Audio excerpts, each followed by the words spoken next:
বলবো না, দেশের মানুষ আত্মীয়ান হয়ে আছে। কখন আসবে, আমরা কখন যাব ফুলের মালা নিয়ে? আওয়ামী লীগের কোন লোক যাওয়া লাগবো না, জনগণই বলতেছে। এটা আমাদের কথা না, জনগণের কথা। কিন্তু বাস্তব যে বলতেছে আমরা দেখি না, মনে হয় 100 বছর পর আইতাছে। তাদেরকে আমরা আনবো আওয়ামী লীগের লোক ছড়াই দিয়া।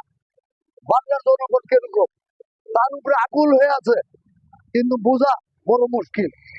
যে এটা শুনে, এটা দেখছেন না, এই 3 দিন আগে একটা মিছিল, সেই মিছিলে বলছে কি যে মা ছেলের সাথে মা নেমে গেছে।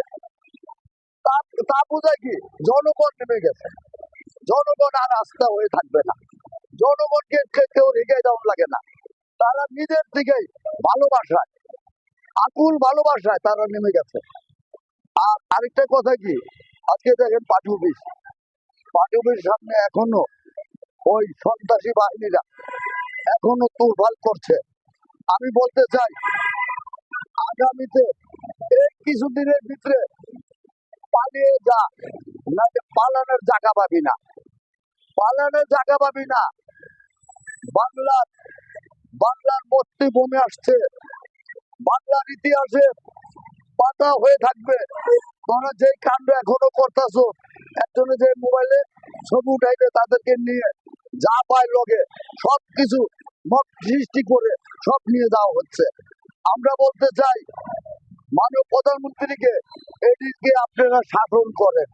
যদি না করেন, আওয়ামী লীগ যদি এসে করে, তাহলে এটি দুলাই আপনারও থাকবে না।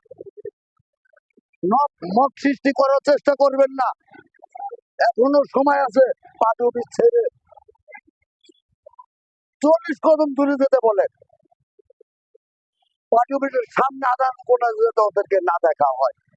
আমি আপনাদেরকে আহ্বান করছি, মাননীয় প্রধানমন্ত্রীকে আমাদের সব অফিস আদালত থেকে ওদেরকে দূরে থাকতে বলুন, নাইলে ওদের বিচার বাংলার মাটিতে করা হবে। এটিরে নিয়ে আপনি যেতে পারবেন না, কোথায় গিয়ে পালাবেন, পালানোর সুযোগ দেওয়া হবে না। জয় বাংলা, জয় বঙ্গবন্ধু শেখ হাসিনা আসছে, বাংলাদেশ আসছে।